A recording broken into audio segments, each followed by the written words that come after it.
Hey guys, and welcome back to the conversation. I'm so glad you could all be here today. I do have a few announcements for you guys, but I won't be making them until the end of the video. So if you'd like to just jump straight to those announcements, feel free to fast forward straight ahead. And if you don't mind listening to the topic that we're going to be talking about today, then stay tuned. Here we go. So today I'm going to be talking about nannying. For those of you who don't know, I dabble in nannying. And it's a job I love. It's a job I've always loved. I got into it because my mum was into it, and I've kind of just progressed from there. And I have like high moments and low moments, and it's a great job. I honestly love it. I love working with kids. I love being part of that child rearing process, getting to watch some of them take their first steps, say their first words, like when they come home from school and they kind of just like, kids have just an intense amount of love, and to be part of that like circle of love that they dish out is just such an amazing feeling. It's a great job, but it has its lows, as I mentioned. I've had my highs and my lows, and it does have its lows when it comes to the time to say goodbye to the children, or the leaving, or when you realize, like, every nanny gets to a point where they realize I'm not needed anymore. And it's very Nanny McPhee-esque, but like that is essentially the idea of it. Like, when you want me but don't need me, like, then like I can't really stay because you don't need me anymore. You only have a nanny when you really need one. And like, it's a very hard thing learning to like say goodbye. And if you've nannied for quite a while, you totally know what I'm talking about, especially if you've done it for multiple families. Like, no matter how many times you say goodbye, you're never ever fully prepared. You can never fully train yourself to just say goodbye to a child, especially if you've been with that family for a long time. But that isn't what this video is about today. I'm rambling. Today's video is about a common misconception that tends to come with when people hear the job title nanny, and it's a very frustrating misconception, and today I wanted to address it. The misconception is that nannies all want to sleep with your partners or your other half. This is not the case. The reason why this topic came up was because I was scrolling through my Facebook, talking with a couple of nannies in the nanny groups that I'm part of on Facebook, and the Jana Kramer article came up. Now, before I get into all of that, I just want to give a quick disclaimer. I love Jana Kramer. I've loved her since One Tree Hill. I love her music. I love the sound of her voice. I think she's a very talented singer. I think she's really cool. I follow her on Instagram and everything. But I heard her podcast, and then I read the article, and it just triggered me. So, bit of backstory. Jana Kramer is basically on the hunt. So she has two children, two beautiful kids. If you follow her on Instagram, you've seen them. They are adorable. She has these two adorable children, and her and her husband have now decided, we're going to need a nanny. And so Jana's talking about it on her podcast, and she basically says that in her hunt for her nanny, she's basically talks about the website that she's using, and she mentions that in her hunt for her nanny, she is trying to avoid, or she's not going to hire, a hot nanny. Now, I'm like, okay. Now, the website she's using, Carecom, the way it's laid out, you tend to see the nanny's pictures, and then you have to click on it to read the rest of their profile. So you get like a kind of glimpse at their profile, and you can read the rest. Hearing Jana say that made me think, so you're going to the website, scrolling through accounts and everything and profiles, but you're not reading profiles. You're basically looking at pictures and clicking on pictures. And if you see a nanny and you're like, oh, she's too hot, you're just going to scroll past. Regardless of whether she's fully qualified to do the job for you, you don't care. All that matters to you is she's too hot. Now, I know people are sitting there going, okay, but what does that matter? Like, it's not a problem. The reason why it's a problem for me is because the reason why Jana Kramer does not want to hire a hot nanny is because in the past, her husband has cheated on her. And she basically said she doesn't want to bring a hot nanny into the house. Now you're probably at a point where you're wondering, oh, maybe he cheated on her with a nanny. Not the case. So from allegedly, I'm not going to put it down like for sure, but allegedly the person who he cheated on her with in the past, and it is in their past, and I don't mean to dredge up their past, but the person who he allegedly cheated on her with was not a nanny, which frustrates me even more, because now I'm like, at first I'm like, oh, if he cheated with a nanny, I can totally understand why you feel the need to be so rigorous in your search for a nanny.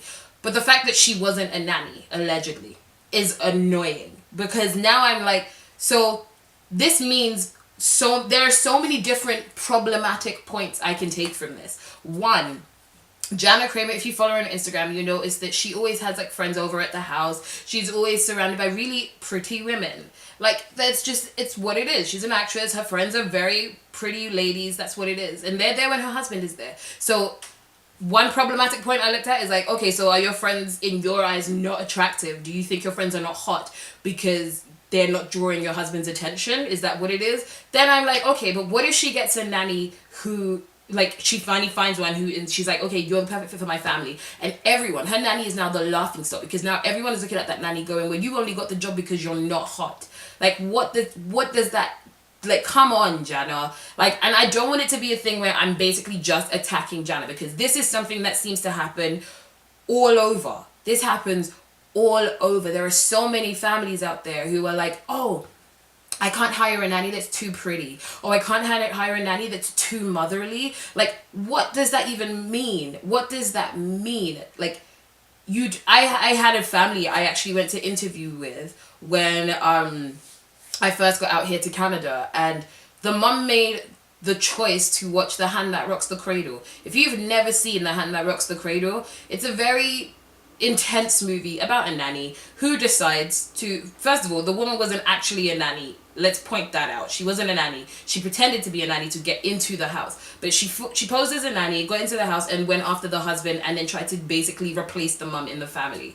Now, I'm like, first of all, why would you watch that? Like, do you also watch, like, movies about shipwrecks before you go on a cruise? Like, what do you, like, that doesn't make any sort of sense. That makes no sort of sense to me. Why would you watch that? Because then now you're psyching yourself out, and you told yourself, I'm coming into your house to steal your family. That's not a thing. It's not a thing at all. Yes, for some reason, Hollywood seems to think it's a great idea to put out stories where the nanny is seen as she's either a single woman who's intent on finding love and somehow mysteriously finds it with the dad, or she like shows up at the right time and the dad is single and she's single. And like, I feel like the ideals that have been put out don't really help, because there are people who get into nannying, yes, because they've seen the movies, and the movies make it seem so glamorous that you're gonna work for this really hot single dad, his kids are gonna love you, and you're gonna like mesh, and then you'll get married and you'll become a great happy family. Or it becomes the nanny showed up and she was really great with our kids, and then my husband started to fall for her, and then they slept together, and then now I'm out of the house. And like there are so many different recycled storylines that are so frustrating. So frustrating. Like, if you want to know what nannying is, talk to a nanny, please. Just talk to a real nanny. It's annoying that in this profession, like, we can be judged on just our looks like that, when it's not even, like, it has nothing to do with our job. If I was an actress or a model, I would understand why my looks would factor into me getting a job. But my profession has nothing to do with my looks. All you need to know is I'm capable of looking after your child. All you need to know is if push came to shove and we were both in danger, I would put my life down before your child had the opportunity to do that. Like, what you need to know is that if first aid was required, I could administer first aid. What you need to know is that your child is safe with me. Like, those are the key things. My looks have nothing to do with that. So hearing Jana say that really triggered me, because I'm like, there are so many people who feed into this narrative. You've talk show hosts like Wendy Williams who will say things like, oh yeah, but then I heard they got a nanny, and you know what they say about the nanny. And it's so annoying, because it's like, we're not all like that. All nannies are now being painted with the same brush because one or two nannies have decided to go off the Richter scale. And if you look at those nannies, ask yourself and ask them if they were full-time nannies before, if they were nannies who were fully qualified, or if they were people who had just read a story here and there about nannying and thought, hey, I'm going to give this a go. It's not fair to the qualified nannies or the dedicated nannies who genuinely care about caring for children to be penalized because you find them attractive. Like, that doesn't make any sort of sense. That, to me, that makes no sort of sense. And then it boils down to another problematic point where you seem to think that if she's not hot by your standards, your husband will not be distracted. But then that brings me to the point of Arnold Schwarzenegger. He didn't sleep with the nanny, he slept with the maid. But when the pictures of the maid came out, everyone, I don't think I met one person who wasn't like, but how could he do her when he was married to her? Like, his wife was pretty, his wife was beautiful. Have you seen the maid? And like, Beauty is in the eye of the beholder. Beauty really is in the eye of the beholder, because clearly Arnold saw something in the maid that drew him to her. Clearly. So it doesn't matter if you go out and get a work-faced woman to watch your kids. Because if your husband wants to cheat, your husband's going to cheat. It has nothing to do with who you bring around him. And you know that because of the friends you have around you. Like, I don't understand when people say that. I've been to countless interviews where I've been told, like, oh, we have a dress code for how we would like for you to dress. You know, like, don't wear shorts around the house when my husband's home. Oh, could you maybe not, like, wear, like, low-cut shirts and stuff? And it's, like, things like this. Like, for me, I always laugh when I get this, because I'm like, I very rarely like to show skin as it is. So you giving me this list means nothing to me. But for a nanny who like nannies in like a really hot place, so you're nannying in like California, I now have to wear long sleeve stuff because your husband can't control his desire. Your husband can't look at me and not be like, oh, I'm married, this is wrong. That doesn't make any sense. That doesn't make any sense. If you don't believe, I'm trying to find the right way to word it.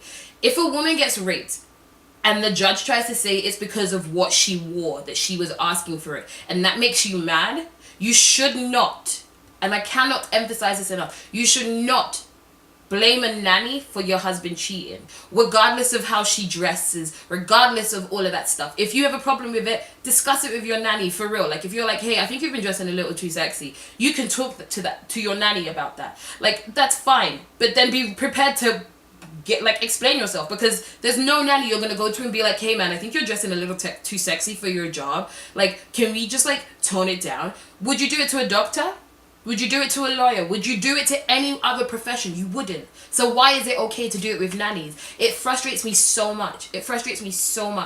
Like, if you took your kid to kindergarten and you got there and your kid's kindergarten teacher was a hottie, like, by your standards and everyone else's standards, like mother's drooling, dad's drooling, all of that stuff, and you get there, would you then remove your child from school because the teacher's too hot and you don't want to distract your significant other? That makes no sense to me. That makes no sense to me whatsoever. It is a common annoyance for me. Like, I cannot stress it enough. I know so many qualified nannies who genuinely love what they do and just want the opportunity to do what they do and love it, genuinely love it, and they can't do it because people look at just their pictures and are like, you're too hot to be a nanny.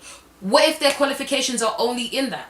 You're now stopping somebody from making their money because you are insecure. Like, that doesn't make any sort of sense to me. And this isn't a knock on Jana Kramer. Like, it may seem that way and it may seem very ranty. It's not a knock on Jana Kramer. It's more of a frustration on all the people out there who seem to think that that's something that's okay to do. It's not okay to do. It's not all right. If you wouldn't do it to anyone in any other profession, why is it okay for you to do it with nannies? Like, that doesn't make any sort of sense to me at all. It's an annoying thing and it needs to stop. It really needs to stop. I have one rule for nannying, and it's straight up: if you don't trust me, don't hire me. It's that simple. And it's because if you don't trust me and you hire me, we're never gonna mesh. I'm never going to be able to do my job properly. Your kids are never going to feel comfortable around me. You're never going to feel comfortable around me. And that's no environment to work in. That's a toxic work environment. It's not in a work environment I would want to be part of. Don't do it to yourself. If you don't trust your nanny, if you don't trust your husband, like, there are certain things you need to ask yourself. There are so many families who do want nannies, who need nannies, but they don't trust their significant other. And I can tell you straight up right now, if you don't trust your husband, do not hire a nanny. Because all you're going to do is take out your frustrations on your husband, on your nanny. And that's not fair to your nanny. Not even a little bit. Not even a little bit. Don't do it to yourself. And then it brings up the question of, why is it then okay to hire a nanny? What if your husband's now worried that the man nanny that you have in your house is going to try and make a move on you? That never seems to be a problem. Why is that? Well, we already know why. But, like, do you see where I'm coming from with this? It's an annoying thing that women are being penalized because of, oh, you look too hot to be a nanny. I can't bring you into my house because my husband's going to be turned on or attracted to you. Get it together. If you don't trust your husband, have that conversation with your husband. It's really that simple. It's super simple. Stop bringing other people or dragging your toxicity into other people's lives. We don't need it. We don't need it. Being a nanny is hard enough as it is already because we get zero respect. So please, let's not do it. If you're out there and you're thinking of getting a nanny and you've just said to yourself, oh, I don't want to get a hot nanny, reconsider what you just said and ask yourself why you don't want to get a hot nanny. And if it's because of your husband, you need to sit down and have a conversation with your husband because you have an issue with your husband. That's what that is. It's not an issue with the nanny. And this may seem like a rant because I'm slightly heated, but it's not intended to make anyone feel bad. It's intended to open up that conversation and make you think and make you have that conversation. Like, why does it matter what she looks like if she's qualified to do the job? All that should matter when you hire a nanny is, do my kids like her? Do my kids like him? Is she or he qualified to do the job? That's all that matters. Are my kids safe? All that matters. Nothing else matters, because I guarantee you, I know tons of nannies that work for families and have zero interactions with the dad by their choice. By their choice. I know tons of nannies that are like, yo, the dad said hello to me today, and I was like, why? Because it's just a weird thing. It's like, oh, okay, hi, I've been speaking to the mum the whole time. Now, like, oh, your dad, great. There are some nannies who have great relationships with their families. I've worked with families where I always see the dads as like my big brothers, or I see them as like friends, and it's such a cool relationship to have because it then fosters in the children see that rapport that everyone has, and they're like, oh, so this person is family, and you now have an additional trusted person that you can rely on to have your child's back. That's what having a nanny is. So don't belittle our positions or our profession by saying you're too hot for your position. I'm sorry you find me attractive, but that has nothing to do with my job. Judge me on my qualifications for the job, please and thank you. Anyways, that rant is over. I am sorry if it went on for too long. Okay, the announcements. So basically, a lot has been happening. I have so much that is going down, and I can't wait to actually tell you about like all of it. There is a few things I can't tell you just yet, so we're gonna wait on those ones, and then once I get the green light, you guys are gonna be all ears, I hope. The first or the main announcement is basically because of how busy my schedule has now started to get, things have started to kind of pick up. I will only be uploading a video every 2 weeks. So this means in a month, you'll get 2 videos from me. In a lucky month, maybe 3, but essentially 2 videos from me a month. This is just because I still want to bring you guys content, and I want to bring you guys quality content. And I don't want it to be a thing where I'm rushing through, because I do all the editing and filming and everything by myself, and I don't want to rush anything for you guys. I want to apologize for the last video because the lighting, there was a massive hiccup. That was a rushed project, and it was a massive hiccup. For the people who managed to stay to the end of that video, thank you for watching it. It's great to just listen to it, don't even look at the screen.